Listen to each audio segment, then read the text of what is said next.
In the previous lesson, we've used a couple of tools to gather subdomains and centralize all the results in a file called results.txt.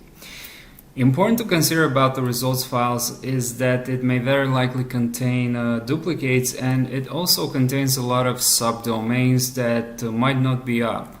After all, we've just looked through public records, and these public records, some of them can be outdated, some of them can be from very long time ago. So what we actually need to do is to clean these results. And we're going to rely on bash or Linux terminal commands to get this done. Once we remove the duplicates, we want to probe the remaining domains and keep only the ones that are alive. Now, if you need a refresher on bash, there's a link for a 2-hour free training video in the resources document of this lesson. Okay, let's actually look at the results. So let's do a cat results.txt sort -u into results unique.txt. So this actually reads the results.txt. It only displays the unique results or the unique lines, and it actually puts them in results unique.txt. So it actually reads the results file and only selects the unique ones, throws them into this file. If we do a line count .txt, we can see that we have 628 files or subdomains. If we just look to this, so these are 628. Okay, clear. If we look, the same command can be done like this, and then if we look into results unique and do a line count, we can see that we only have 323. So this is a lot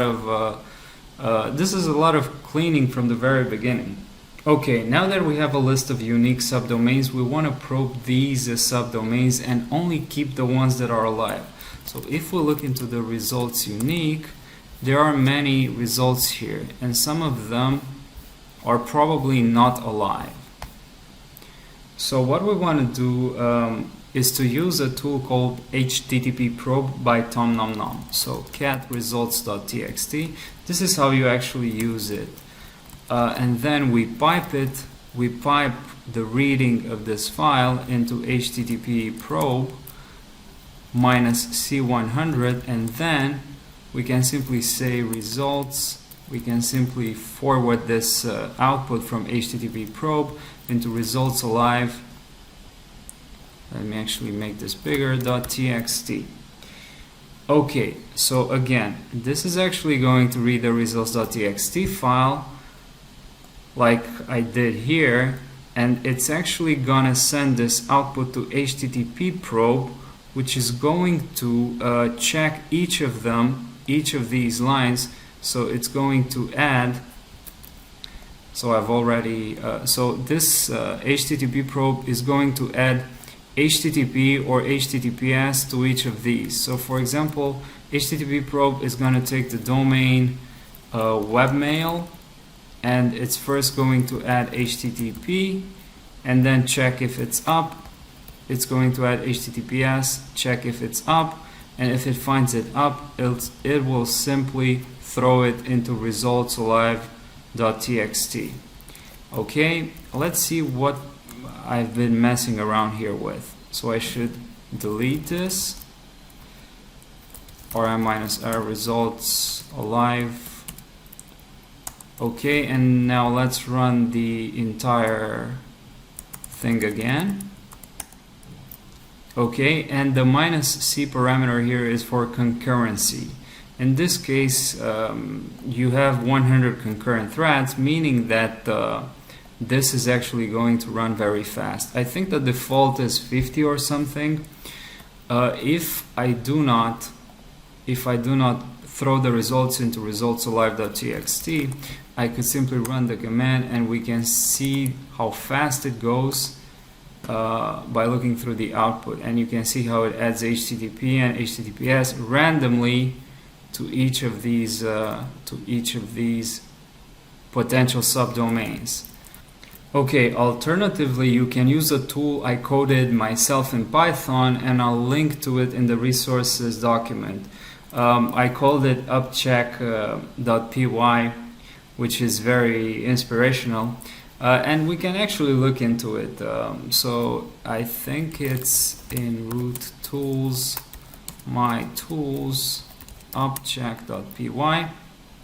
Let's actually do a nano of it.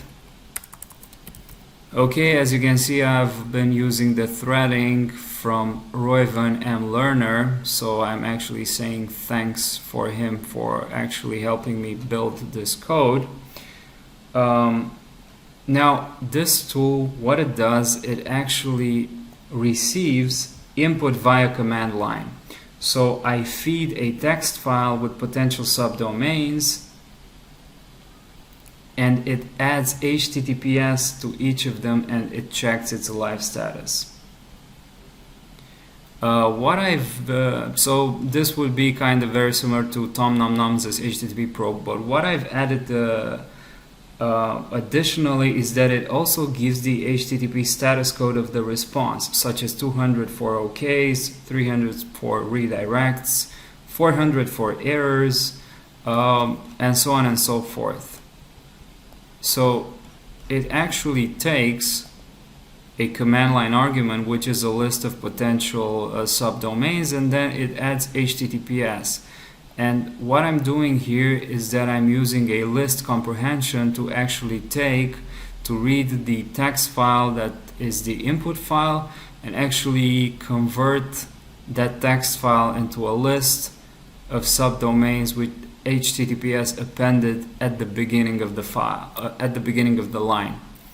Alright, so this is not too complicated, especially since Recon has helped me a lot with threading by using his code, especially here. Okay, now let's actually test this.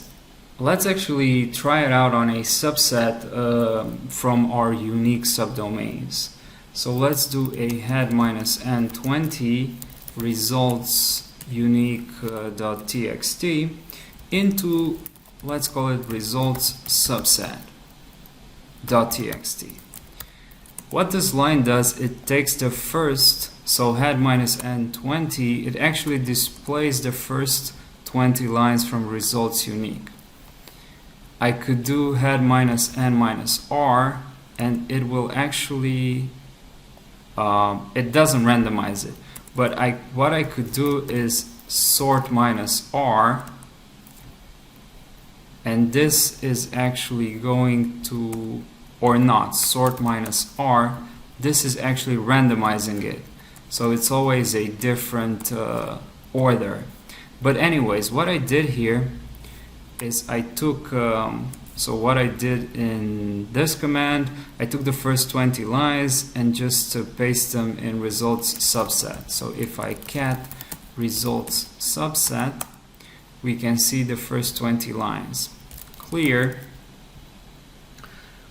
Okay, now let's actually run upcheck on this one. So upcheck.py results subset.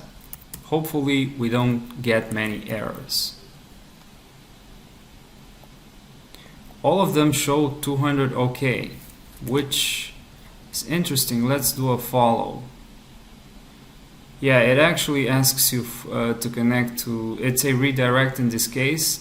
The domain is up, but it actually tells you to connect to your Google account, which I don't want to do here. But if I would be connected to one of my Google accounts, this would actually take me to one of these subdomains. Let's actually we can also take the tail and sort it.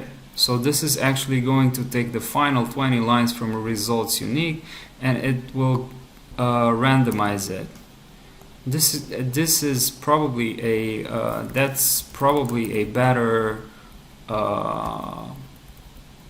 way to test this upcheck script. So results subset, I'm actually going to overwrite the results subset file, And if we look into the results subset right now, we can see that we have different ones. We can then just repeat the upcheck command.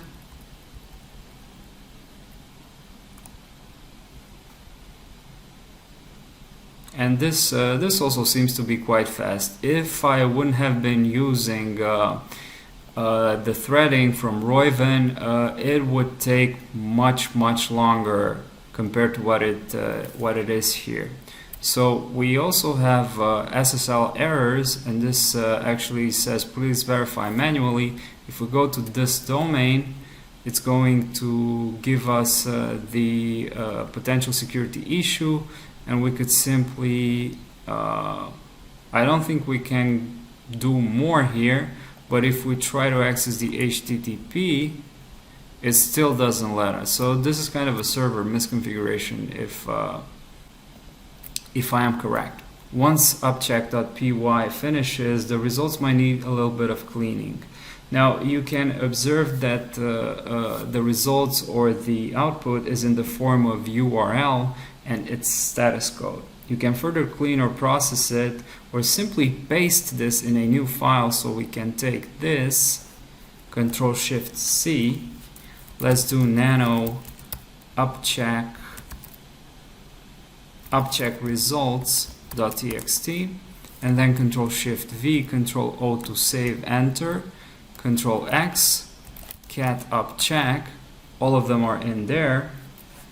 So let's say that you only want to get the 200 ones. We can simply do cat upcheck results, grab 200, and then we only have the 200 ones.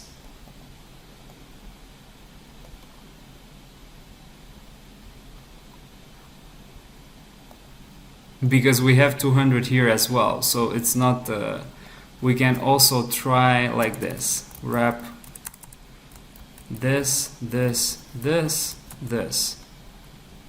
and this is much more specific. See what I've done here? Okay, now cleaning this even further, we can do cut -d, cut, and we need to specify a delimiter. In this case, it's a single quote, -f2. So this is the delimiter, and we take the second field. So it's going to cut here, for example, and it's going to, in theory, it should give us only this portion of the result, which is exactly what it does. Okay, and then we can simply just output them to a final file. So we can simply say upcheck final.txt, and then if we look into upcheck final, there you go.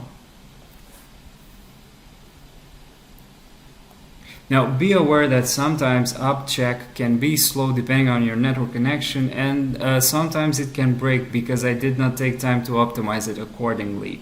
Feel free to suggest improvements or to contribute to it on GitHub.